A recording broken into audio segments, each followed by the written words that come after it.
Olá, gente. Hoje nós estamos aqui recebendo com a maior alegria e, por que não dizer, com a maior honra, o nosso grande amigo, um amigo muito querido, que é o Dr. Wesley Caldeira. Wesley é um palestrante espírita reconhecido nacional e internacionalmente também. Autor de 3 livros, dentre eles, todos, né, obras magníficas, mas dentre eles eu destaco um que é a história do Espiritismo em Montes Claros. Wesley talvez não tenha noção, ou talvez, não sei, assim, da importância dessa obra, né? Eu, particularmente, conheço as outras, e como eu já disse, são magníficas, mas aqui para nós, porque é a primeira obra que nós temos que relata essa história da doutrina espírita, do movimento espírita na nossa cidade. Então, Wesley, é um prazer estar aqui com você. Wesley é palestrante, é orador, é conferencista, como eu já disse, e hoje ele está aqui conosco para nos falar sobre esse clima, né, que nós estamos já vivendo, que é o clima do Natal, mas numa perspectiva um pouco diferente, né? E a gente vai ver aí durante a nossa conversa como que Wesley tem posições, né, tem entendimentos que nos esclarecem muito, que nos convidam a sair fora e ir muito além dessa compreensão de todo ano, dos sinos, dos anjinhos, né, e encararmos o Natal, né, na visão da doutrina espírita. Então, Wesley, mais uma vez, que alegria ter você aqui conosco. Seja bem-vindo. Hoje não será a doutora Rosana. Nem será pode. a minha amiga, a minha colega de tarefas espíritas, Rosana. Ao público do Cartas de Luz, a nossa mensagem de paz, votos de saúde e alegria nesses dias em que esse clima tão atraente, que é o clima do Natal, começa a empolgar o nosso coração. Eu que estou muito feliz e honrado de estar aqui. Nós já estivemos uma vez, né, Exato. Wesley? Foi muito bonita aquela nossa entrevista, né? Foi muito interessante, muita gente manifestou, muita gente falou, inclusive no meu contato particular, sabe? Então, eu acho que eu não te disse isso ainda, mas quero te dizer, quero deixar aqui registrado, porque é muita coisa, né? Que bom. Eles comentam lá, mas muitos comentam comigo, né? Mas, então, assim, a gente entrando aí nesse clima mesmo, Wesley, as pessoas, os nossos amigos, eles têm nos perguntado muita coisa sobre o Natal, né? E principalmente assim, o que é mito, o que é que pode ser considerado como realidade, né? Nessa história maravilhosa que é o Natal. E dentre essas perguntas, eu selecionei uma para começar a nossa conversa que eu achei muito interessante, porque a pessoa sai um pouquinho das comemorações do Natal e nos pergunta, e eu pergunto a você, o que significa reforma íntima para a doutrina espírita, para o espiritismo, em relação a tudo isso e principalmente a essa época do ano, no Natal. O que você poderia nos dizer sobre isso? Eles aparentam ser assuntos um tanto separados. Reforma Exatamente. íntima e E Natal. Natal. Mas é só na aparência que eles se distanciam. Reforma íntima e Natal são modos com que nós podemos observar o mesmo fenômeno. O fenômeno da autotransformação do indivíduo. Exatamente. A reforma íntima, ela traz essa expressão de outros tempos, reforma. E o Natal a gente às vezes esquece, quer dizer nascimento, né? E entre reforma e nascimentos e renascimentos, nós vamos atravessando as eras. O Espiritismo entende que a reforma íntima é o núcleo da nossa razão existencial no planeta. Existe um texto de Marcos, é bem a abertura do Evangelho segundo Marcos, em que se diz que João Batista pregava assim, que nós deveríamos abraçar a mudança para a libertação dos erros. Que João pregava um batismo de mudança e libertação dos erros. Alguém vai questionar, mas eu não me lembro dessas expressões no livro de Marcos. Isso tem relação com as traduções. Certo. A tradução normal que encontramos na diversidade dos textos traduzidos pelos católicos e protestantes é que João pregava o batismo de arrependimento e libertação do pecado. Do pecado. Mas quem foi que trouxe essa outra tradução? É um professor de Portugal, um lisboeta chamado Frederico Lourenço, que hoje é o maior tradutor do grego antigo para a língua portuguesa. Então, João pregava, se fôssemos buscar as palavras com que ele traçou a sua pregação, ele pregava que deveríamos fazer metanoia, mudança de mentalidade, mudança no modo de pensar, e não para a libertação dos pecados. O termo pecado aí entra nas traduções gerais, porque é a forma com que na antiguidade a palavra erro ou desvio acabou chegando através da língua grega a nós. Só que pecado é um termo que está hoje recoberto por 2 milênios de camadas teológicas na diversidade do pensamento do catolicismo e do protestantismo. Essas duas grandes forças da mensagem cristã ao lado do pensamento espírita. Então, João saía pela Palestina, pelas margens do Jordão, propondo às pessoas uma reformulação, uma metanoia, uma mudança de mentalidade. O curioso é que o texto de Marcos, tão logo apresenta João no capítulo 1, em seguida diz que depois de João aparece Jesus e Jesus pregava: mudai de mentalidade e crede na boa nova. Nas traduções ordinárias, leremos que nós precisamos arrepender-nos e crer no Evangelho.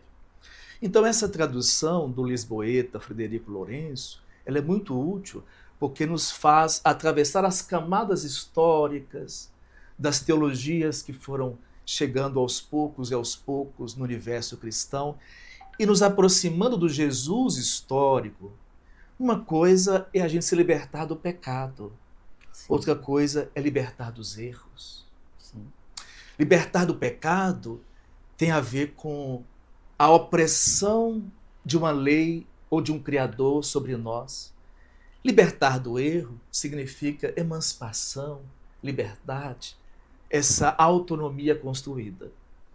Há muitos e muitos anos no Chile despontaram 2 grandes biólogos, o Maturana e o Varela.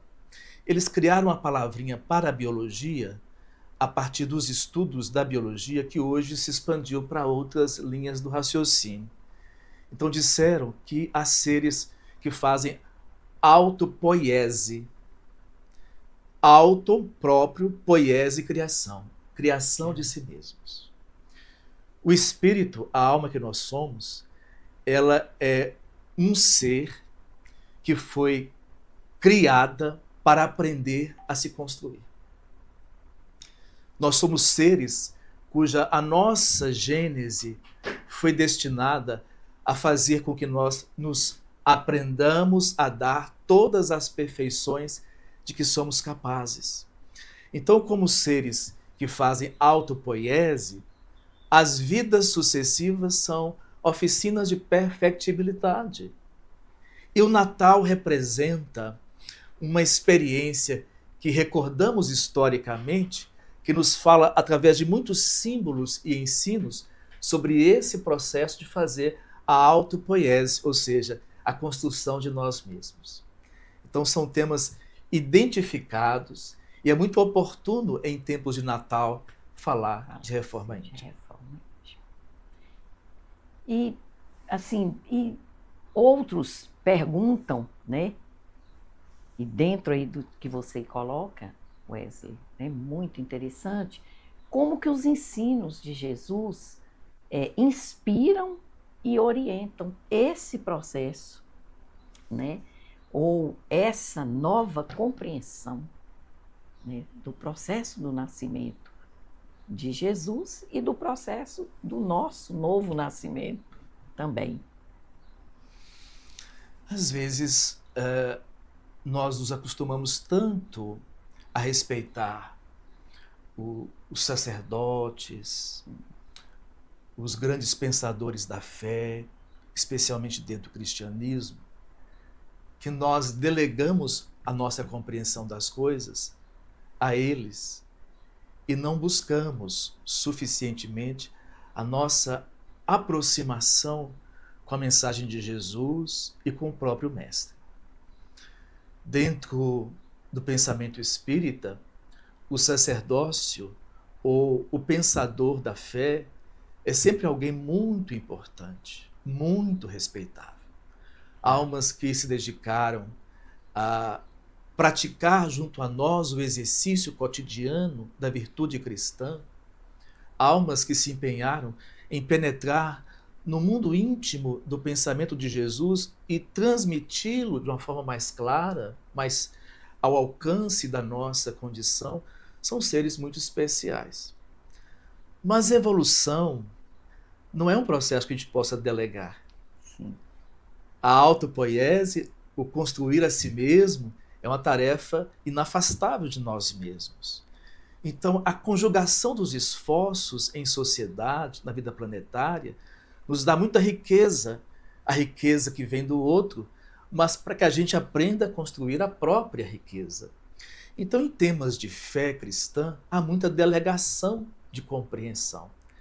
Se nós fôssemos nos aproximar mais do texto, criar uma intimidade com o texto, claro que é preciso, além do texto, ter chaves interpretativas do texto. Consultar o pensamento do sacerdócio honesto, digno, consultar o pensamento do teólogo, que é fraterno, amigo da humanidade, mas também procurar outros conhecimentos que alicerçam a compreensão do tempo de Jesus. Os conhecimentos históricos, os conhecimentos sociais da época, as outras religiões que existiam à época e que de alguma maneira faziam alguma interação com o mundo cristão inicial, nós começaríamos a descobrir que Jesus, ele não se apresentou ao mundo como Deus. Ele se apresentou ao mundo como um amigo e um conselheiro das almas. E que todo o seu esforço de comunicar a sua sensibilidade divina para nós passou por alguns conceitos fundamentais. E talvez, ao lado do amor, o conceito mais nuclear da mensagem de Jesus seja a ideia do reino de Deus. A edificação do reino de Deus, no pensamento de Jesus, se equivale a essa ideia da reforma com que nós vamos nos autoconstruindo continuamente.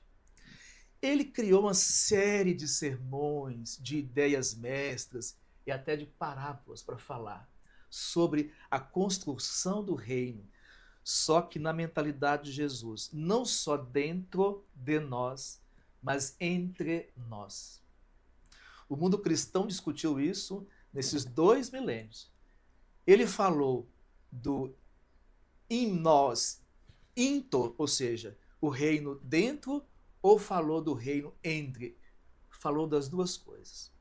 Para a gente ter uma ideia de como Jesus era profundo nesses ensinamentos sobre a construção do reino em nós e entre nós, vou lembrar uma parábola curta e um tanto enigmática. Essa parábola está em Lucas e perto da parábola da pérola de grande valor, que é uma parábola eminentemente evolutiva, né? A gente tem um tesouro, algumas posses, descobre uma grande riqueza, essa riqueza não está fora, está dentro, e desfaz-se daquilo que era provisório, transitório e até importante para a nossa vida, em busca de algo maior, mais revelador. Então ele conta, primeiro com uma pergunta: a que eu compararei o reino? A um fermento que uma mulher associou a 3 satas de farinha e a massa toda levedou. A parábola interrompe aí. Então ele compara o reino a um fermento e fala de uma mulher que pegou 3 satas de farinha, farinha de trigo. Cada sata, uma medida antiga, equivalendo a 13 litros. Quando nós estudamos o Código Civil de 1904 ou 5, nós aprendemos que a nossa mentalidade da época contava e juntava coisas em litros e vendia, não só metro e quilo. Então, o litro é uma medida antiga. Uma sata, 13 litros. 3 satas, 39 litros. 20 quilos de farinha. Pão para mais de 100 pessoas. Por que uma dona de casa, humilde, iria fazer pão para mais de 100 pessoas?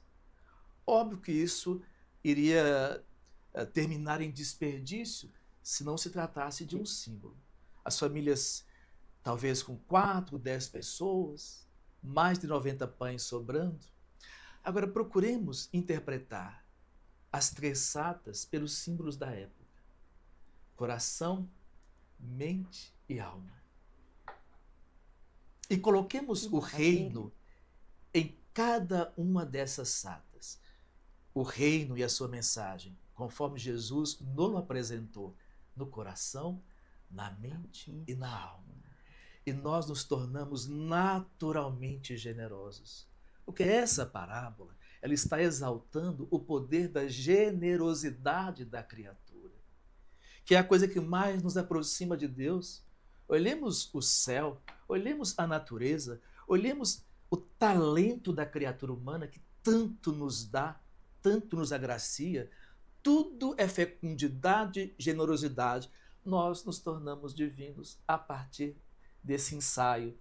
O ensaio com a generosidade. Colocamos o fermento do reino, do coração, na mente, na alma, e nos tornamos mais coparticipadores da obra divina. Todo o evangelho é formado de ensinamentos práticos. Sim. Práticos. Poderíamos dizer, o reino é uma gota de amor que a gente coloca no coração, na mente e na alma. E transforma tudo. Como disse Emmanuel, se nós colocássemos uma gota de amor em cada litro de verdade, nós seríamos mais felizes. Verdade. O Wesley, que compreensão magnífica esta, né? E a gente vê quão a gente está longe, né? Como a humanidade está longe, né? Sim. Porque a generosidade hoje tem sido tão difícil, né? Ao contrário, a gente vê muito a indiferença, né? Reinando, né? E aí, muitas vezes, quando nós chegamos nessa época e nós espíritas que realmente temos essa ideia de parar um pouco, de realmente meditar. É um convite muito desafiador, esse que você nos faz, nos falando sobre essa parábola, que é muito desconhecida, inclusive por nós espíritas, né? Porque para interpretá-la a gente precisa esforçar um pouco mais daquilo que nos trouxeram o sacerdócio e a teologia honesta.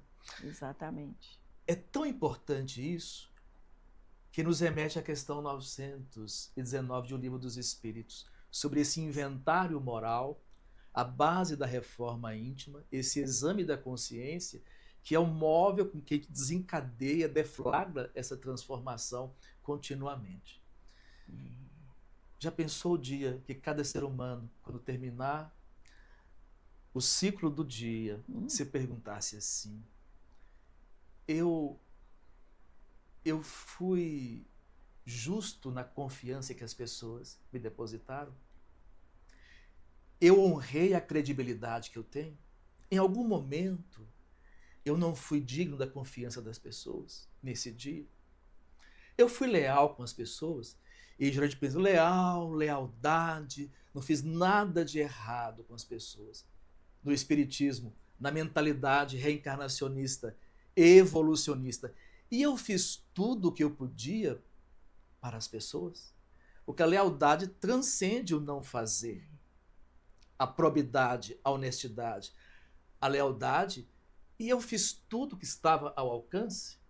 Hoje eu pratiquei o que eu aprendi? Se eu não conseguir praticar o que eu aprendi, então amanhã eu devo praticar até aprender. Jesus não culpava ninguém. Jesus não falou de pecado, não falou de punição eterna. Jesus falou de aprendizado, mas muita compreensão de nós próprios e do outro, porque em nossa falibilidade, muitas vezes nós vamos praticar o anti-exemplo do que aprendemos. Mas vamos repetir a lição, praticar o certo, até isso ser espontâneo e natural em nossa vida. Exatamente. Só de termos, da gente ter a boa vontade, vamos dizer assim, né, de nos compreender e fazer essas perguntas, que já é desafiador, né, Wesley? Porque a gente obter as respostas que nós mesmos vamos nos dar não é fácil. Sim. E muitas vezes a gente se vê assim sendo sabotado mesmo nas respostas, né? Procurando desculpazinha, procurando, né? Atalhozinhos. Mas eu não fiz. Como se estivesse falando com o outro, né? E nós estamos falando conosco. E aí, muitas vezes a gente se decepciona com aquilo que a gente acha que já está fazendo. E, na verdade, ainda não está, ou está fazendo pouco, né? Ou está fazendo de forma não adequada. E é nisso que a reencarnação é fantástica, né? Por isso. Né? Mas, então, eu quero muito, eu fico ansiosa para poder ter essas lições que você nos traz, sabe? Também. Então ele pergunta, esse aqui já é de um outro amigo, ele pergunta, na sua leitura, qual o verdadeiro sentido espiritual do Natal para o espírito imortal? O Natal se transformou num momento festivo no Ocidente e para além do Ocidente, reunindo muitas tradições, reunindo muitos costumes de outras épocas que foram se associando ali do século IV para frente, depois que o mundo cristão começou a homenagear o natalício, o tempo da vinda de Jesus até nós. E essas tradições ou convenções, elas estão tão presentes hoje.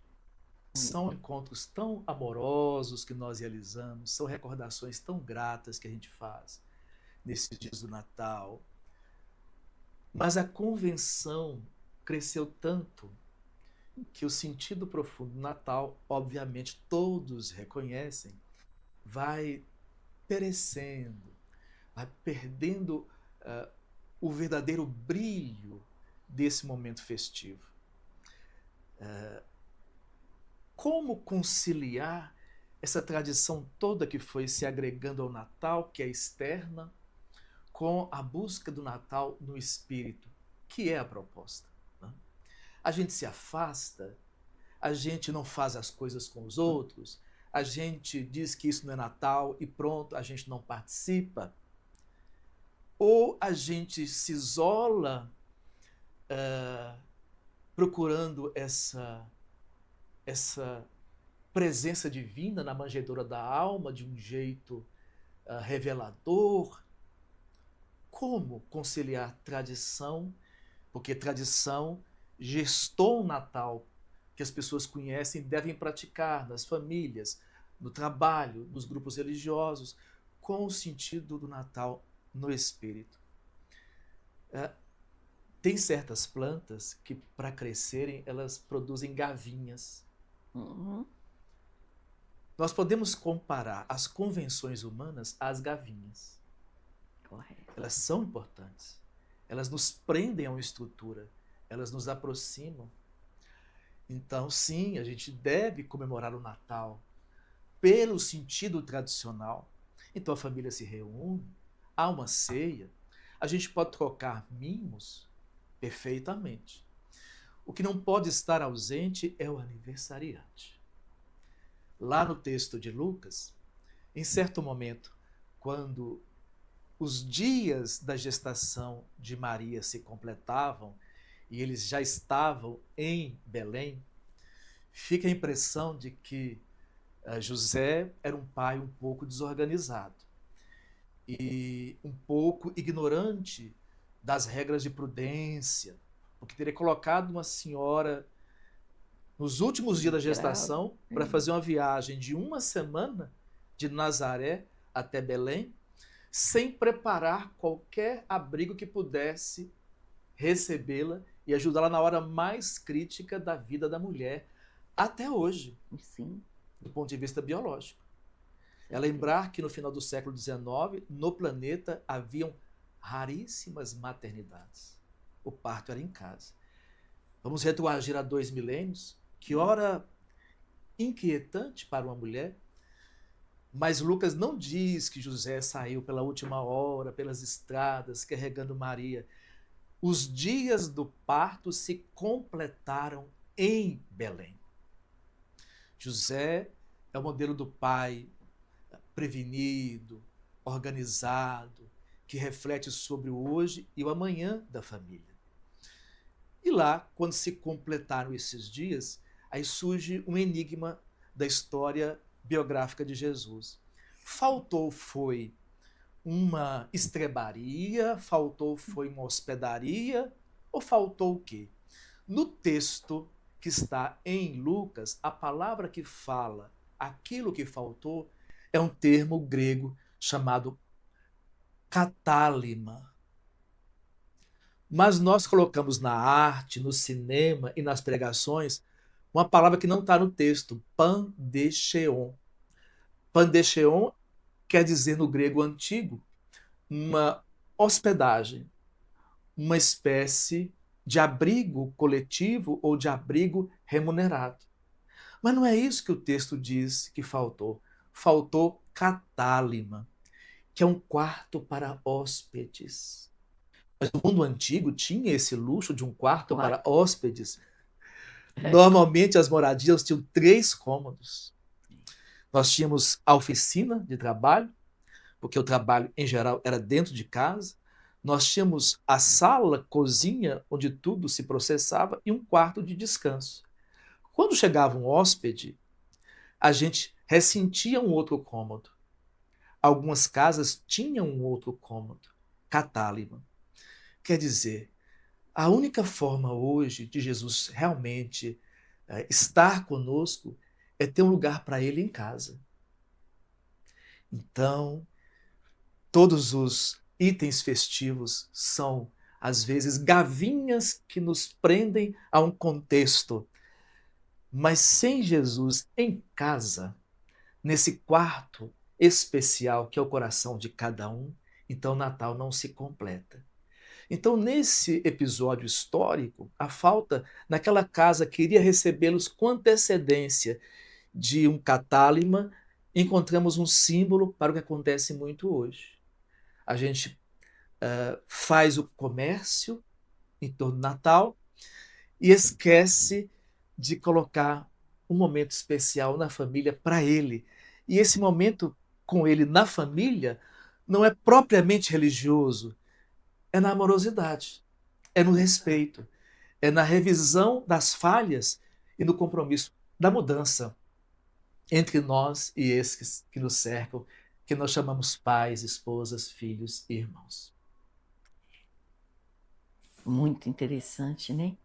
E aqui, né, complementando a pergunta aí do nosso amigo, ele quer saber como que nós podemos evitar que o Natal se torne apenas uma data comercial, né, que você já se referiu, e recupere o seu valor verdadeiramente cristão. Procurar o Natal ao longo do ano. Porque o improviso não existe nas coisas do Espírito. Ô Wesley, lembrei aqui, visitando certa vez uma cidade, em um outro país, católico, inclusive. Aí era lá para setembro, por aí, acho que não era nem outubro. Então, eu acho muito bonito o Natal, né? Toda aquela organização. E eu disse, nossa, falei com uma amiga que a gente havia conhecido lá, uma amiga que tínhamos conhecido lá. Eu falei, nossa, daqui deve ser lindo no Natal, né? Jesus, tal, né? Que coisa.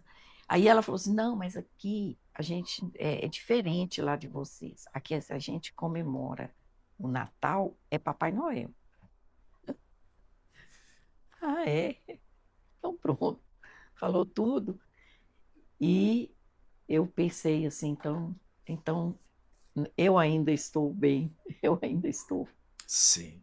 né? Eu ainda estou buscando Jesus. Quando chega dezembro, eu particularmente, eu começo a solfejar canções de Natal. Para começar a construir o clima. O clima de Natal. Às vezes a gente lê um conto de Natal, reúne a turma em casa, todo mundo se ajunta no sofá para assistir um filme de Natal. Não é importante se o filme é muito bom. O importante é esse aconchego. É. Diz o nosso espírito Humberto de Campos, num dos seus textos, que a gente deveria viver de forma que os dias não pesem sobre os ombros da alma. Que os dias não pesem sobre os ombros da alma. Que os dias não acumulem coisas que nos oprimam.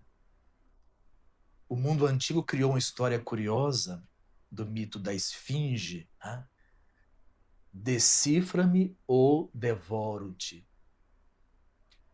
E o enigma parece banal. Qual a criatura que de manhã tem 4 pernas, ao meio-dia tem 2 e no fim do dia tem 3? A criança, o homem adulto e o idoso, com a bengala. Então a gente fica, às vezes, só na superfície. A palavra esfinge quer dizer angústia. Decifra-me ou eu te sufoco.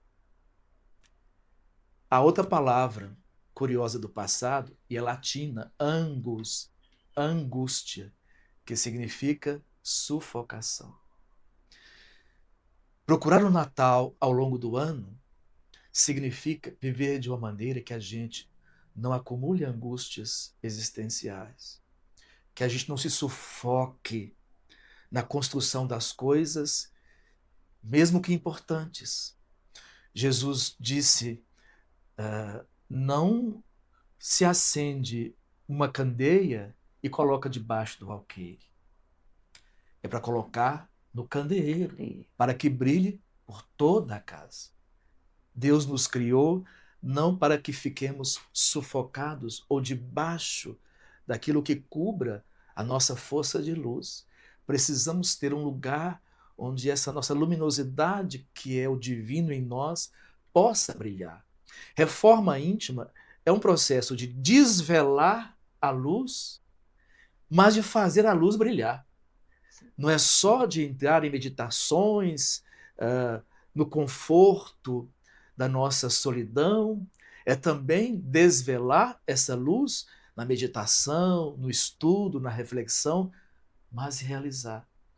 Então, a gente passa o ano sem perceber que a esfinge vai nos sufocando, com problemas domésticos, problemas profissionais, problemas de saúde. E nós passamos um ano assim estrangulados. E a angústia existencial hoje tem vários nomes. Dentro do universo dos sintomas, podemos tratá-la com essa ou aquela denominação clínica. Mas que dizem os espíritos?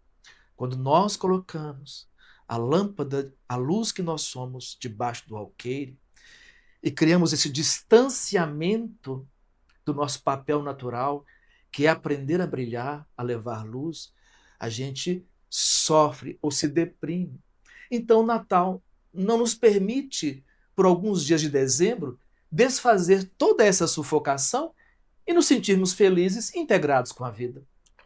O Natal é a culminância do Natal de cada dia. E o Natal é todo dia procurar tirar um pouquinho essa luz debaixo desse alqueire das imperfeições e colocá-la cada vez, dentro do possível, num ponto onde ela possa fazer luz para alguém. É assim que o Natal se constrói. O Natal, em dezembro, é o epílogo de muitos nascimentos e renascimentos. É o resultado do dia a dia, né? Daquela caminhada. Isso. Oh, Wesley, que coisa maravilhosa, que conceitos maravilhosos você nos traz. Temos aqui uma outra pergunta em que a nossa companheira nos questiona assim: quais atitudes práticas podemos adotar no dia a dia para vivermos o Cristo em nós? Interessante. Muito. Jesus é o nome do nosso mestre. É o nome terreno do nosso mestre. Yoshua ben Yosef. Yoshua era um nome muito popular, como Miriam, Maria. Maria. Nas famílias sempre havia alguém com um ou outro desse nome. Mas a cristandade aprendeu a chamar Jesus de Cristo. Termo grego, ungido, para falar daquele que está ungido pelo poder de Deus e que é o modelo, o caminho que nós precisamos observar e seguir. Cristo, todos nós temos internamente um ser criado por Deus, um ser que traz em si os germes de todas as perfeições que fazem o belo, o justo e o verdadeiro na criação. O Cristo interno, ele é sensibilizado quando nós atentamos para a história do nascimento de Jesus. Quando nós nos identificamos com aquelas pessoas, suas lutas, seus impedimentos, suas esperanças, suas alegrias, sua fé, a gente estimula esse Cristo interno. O Natal é o momento onde o Cristo interno, então, é rociado de uma forma mais indelével pela mensagem do augusto governador planetário, Jesus de Nazaré. O Natal, assim, vai sendo um tempo onde a gente começa a olhar o sofrimento, as nossas paixões, os nossos medos, os nossos conflitos, de uma forma mais produtiva. A cristandade, em função de mentalidades do passado, entendeu que nós nada podemos fazer para nos salvar, que tudo é Deus. Então a graça é a força da libertação. Sem a graça, nós permanecemos estacionados. Na paixão, na dor, no conflito, no desamor, no ódio, na enfermidade, em qualquer forma de limitação. Dentro de um viés reencarnacionista, evolucionista, esse Cristo tem de despontar.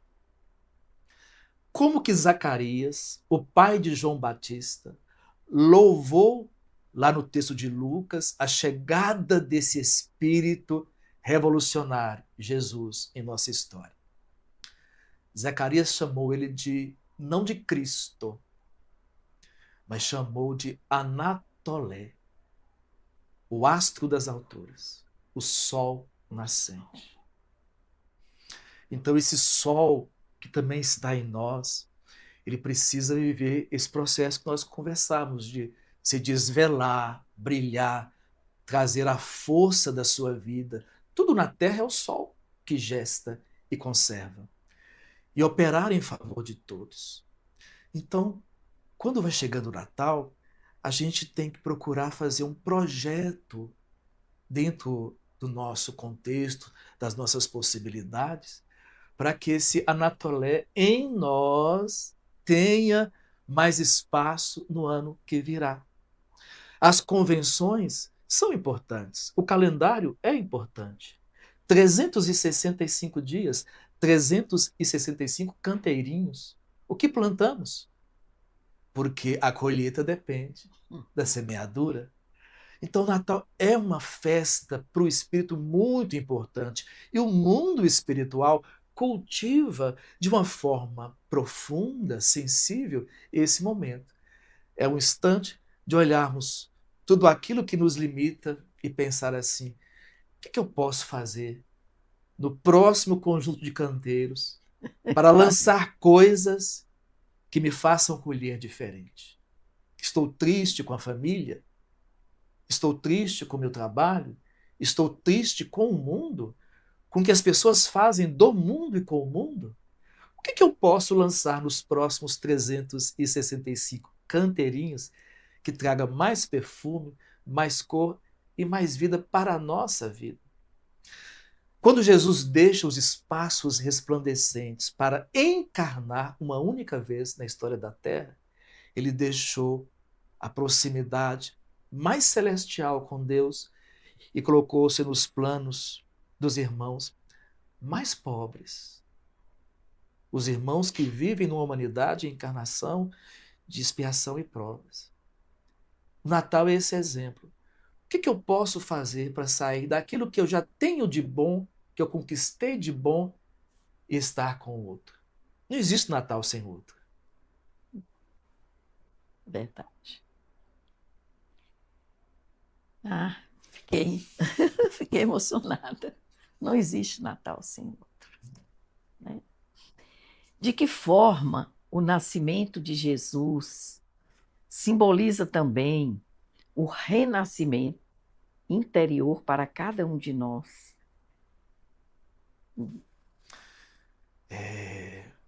O nascimento de Jesus se deu num tempo de recenseamento, disse Lucas.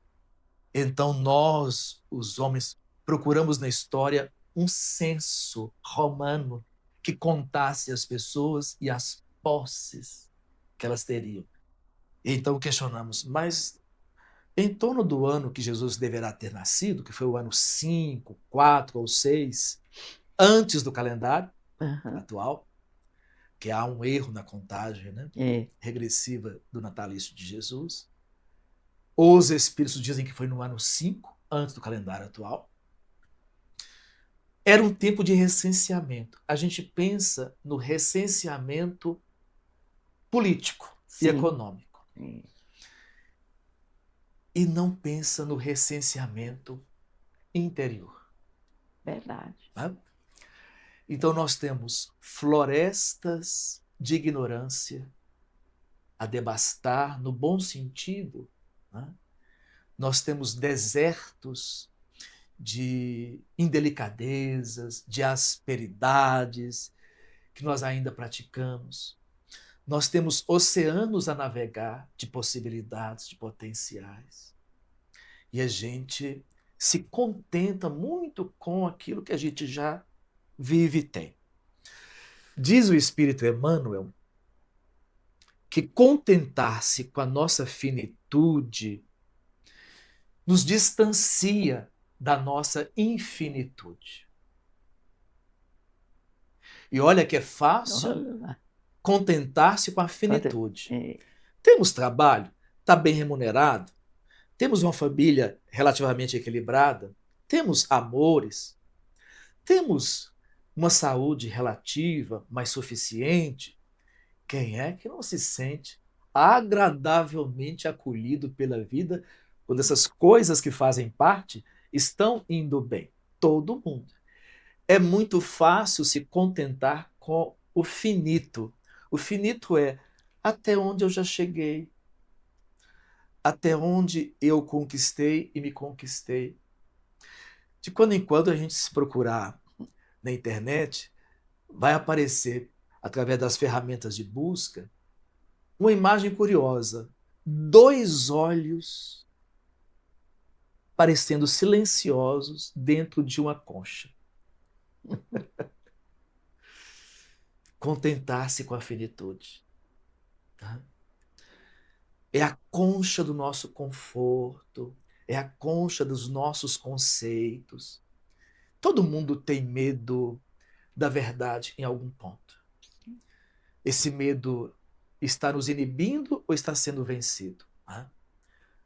Então, quando a gente procura sair dessa concha do que já existe em busca de algo mais e melhor a partir de nós mesmos, a gente quebra o ciclo do contentamento com as coisas finitas e começa a prestar atenção no infinito de potenciais que jazem em nós. Toda vez que nós nos identificamos com o infinito, a gente se identifica com Deus. Olhemos o céu.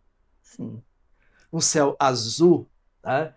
Feericamente azul, com o brilho do sol. A gente se sente automaticamente ligado ao mais além, ao infinito.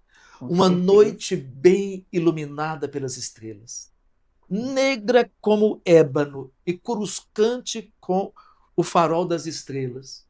A gente fica diferente. O infinito nos atrai para o infinito. O finito, às vezes, transforma numa gaiola de ouro. Esse contentamento com as coisas que vão bem, mais ou menos bem, sem um desafio existencial, é um contentamento perigoso. Então a gente encontra Natal e reforma íntima quando a gente está aberto ao infinito das nossas possibilidades. E o reino de Deus nos traz esse convite, né? Jesus nos traz esse convite. Wesley,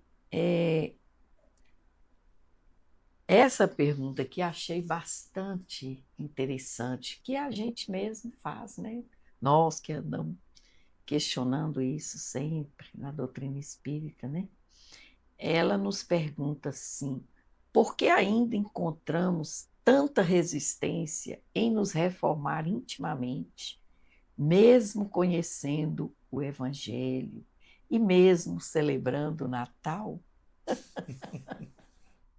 Ai, meu Deus. Essas experiências do conhecimento e do exemplo que deveriam nos arrastar, né, em direção à pessoa melhor que já está se revelando em nós, ela é uma experiência que tem seus limitadores naturais. O medo, né? E especialmente, que é a falta do hábito de se renovar. A cultura da repetição, a impressão de que o que não está se movimentando vai bem, aquilo que não nos exige um exercício melhor ou maior, também não está nos afetando? Isso à primeira vista. Os ensinos de Jesus sempre foram desafiadores para o processo da caminhada, né? Muitas vezes a gente repete as bem-aventuranças sentidamente, né? Bem-aventurados os pobres em ou de espírito. Existe uma pesquisa que é mais histórica e que vai trabalhar as bem-aventuranças não como um processo de coroamento. Bem-aventurados os pobres de coração, mas com a outra perspectiva do desafio. Então, quando nós visitamos textos antigos na Bíblia, o que nós chamamos de bem-aventuranças está lá como ashrei, avançai, buscai, marchai. E essa falta de compreensão histórica do que o Jesus histórico quis nos transmitir, e não o Jesus das religiões como elas o interpretaram, às vezes nos deixa sem ferramentas de impulsionamento. Então, na palavra de Jesus, ashrei, avançai, né, marchai, é um convite ao processo do autocrescimento, do trabalho, a transformação, da mudança, do alcançar ao mais além. E isso a gente vai deixando de observar cada vez que a gente vai se contentando. É estranho.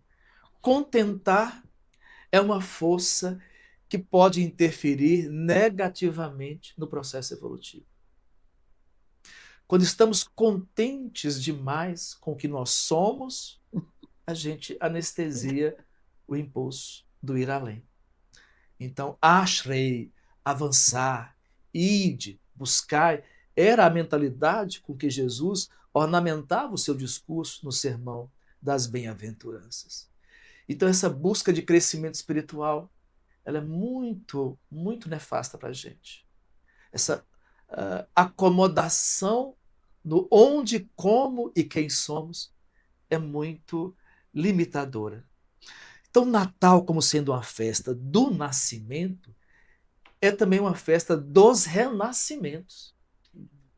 E nós podemos, com o Natal, fazer um programa para o ano próximo, onde a gente não frutificou como já poderíamos. Plantar os canteirinhos de novo. Vamos plantar os 365 tabuleiros da alma, né? E aquilo que não for possível, não precisamos nos conflitar. Mas, enfim, vamos escolher o quê no Natal de 2026? Oh, Wesley, é tanta riqueza aí na sua fala, nas suas respostas, que a gente fica querendo ficar aqui o tempo todo, né? Podia ficar aqui o dia inteiro conversando, porque é muito enriquecedora essa sua fala para nós, muito, muito mesmo. Mas como nós temos um tempo, né? As plataformas nos exigem, etc., né? Sim. A gente vai deixar, né? Vai perder a oportunidade, mas eu tenho certeza que você nos dará outras oportunidades de responder as outras perguntas que vão ficar. E eu peço a compreensão dos nossos queridos aí, né? Da próxima vez, a Wesley vai responder todos, viu? Mas queria dizer a você que a gente, né, dá nossa gratidão mais uma vez, né?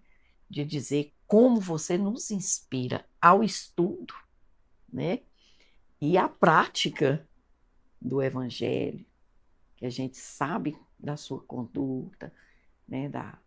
Tanto em todos os campos, né? Mas agradecer e dizer para você que você realmente nos inspira a uma compreensão cada vez mais aprofundada e mais iluminada do Espiritismo, né? E da doutrina espírita em si. Mas gostaria de te agradecer imensamente e pedir, né, que você nos desse, né, nos dissesse uma mensagem que você deixaria para todos os amigos aí, para quem deseja especificamente, né, fazer do Natal um marco dessa mudança, dessa reforma ou dessa busca, né, pelo renascimento com Jesus. Todas as religiões são sagradas. Todos os mestres espirituais serviram a Jesus. Não estamos colocando as demais religiões sob o manto do cristianismo. Estamos recordando que Jesus é o Espírito responsável pelo processo evolutivo planetário, que ele semeou corações e idealistas por toda parte. E ele próprio, há 2 milênios, esteve conosco. Esse é o momento ímpar da história humana, antes e depois dele. Todos nós temos por Jesus um sentimento tão especial. Nesse ano de 2025, que vai se findando, é o momento da gente fazer o balanço, fazer o programa, porque o curso da história evolutiva prossegue, mas também abrir uma clareira nesse período, talvez agora em dezembro, para nos aproximar do Natal com um sentimento renovador. O Cristo interno anseia por essa harmonia com o Mestre de Nazaré. A alma que eu sou, o espírito viajou, que sou, sente necessitada desse conforto, que é essa aproximação com o pensamento, a mensagem e a harmonia que Jesus inspira. Vamos entrando nos primeiros dias de dezembro, daqui a pouco será 25 de dezembro. Família, festejos, confraternizações, tudo muito devido, porque são reforços ao convite da solidariedade, da fraternidade. Mas, enfim, a nossa história prosseguirá. O pensamento evolucionista no Espiritismo é um pensamento não só de ornamentar a alma de conquistas, mas de fazer a alma um ser coparticipante da harmonia geral. Há uma pergunta que o espírita aprende a fazer. Algo deve ser feito. Por que não eu? Nesse 2026 que se aproxima, que agora recebe as delícias e os encantos do Natal de 2025, que será que eu posso me compromissar para, independente da minha responsabilidade, onde haverá algo em que eu possa me exprimir assim? Isso deve ser feito. Por que não por mim? Até 2026. Oh, Wesley, por que não eu? Wesley, eu então vou te devolver aí a palavra, né? Para, se você tiver, né, quiser fazer alguma outra consideração, despedir dos nossos amigos, dos nossos irmãos, para que a gente possa, né, encerrar aqui o nosso tempo. Estou muito feliz. Eu sempre fico muito mais feliz em dezembro. A história de Jesus para um coração cristão ou que quer se cristianizar é uma história inspiradora. Todos nós no Ocidente e no Oriente, que respeitamos o Mestre de Nazaré, temos um mês muito especial. Gostaria de me despedir das amigas e amigos do Espiritismo e de todas as religiões com esse convite ao cultivo do nascimento. Nos renascimentos que estão em gestação dentro da gente. O Natal é muito, muito propício a essas revisões e essas programações. Vamos viver as delícias do Natal, o Natal convencional e o Natal do Espírito. Do Espírito. Até lá. Até lá. Wesley, muito obrigada mesmo. Agradeço a você, agradeço aos nossos amigos, aos nossos internautas, aos nossos queridos, né, que estão sempre aí, e faço a eles também um convite: continue a nos perguntar, porque vocês nos perguntando, nós traremos aqui Wesley e outros convidados para que nos deem essas aulas como ele nos deu hoje, né? E para mim, então, eu fiquei assim, em estado, nossa, como esclareceu tanta coisa para mim, Wesley. E espero que tenha esclarecido a vocês também, especialmente os que perguntaram. E aos que nós não tivemos tempo, né? Que Wesley não teve tempo, porque nós somos limitados, e eu tenho certeza que ele vai voltar. Não é, Wesley? Com a bênção de Deus. Então, um ótimo dia para todos, uma ótima noite, e que o Natal seja para todos realmente esse misto de comemoração social, mas de comemoração espiritual também, no direcionamento ou na direção da nossa mudança. Muito obrigada a todos. Até a próxima. Wesley, mais uma vez, obrigada. Eu que agradeço.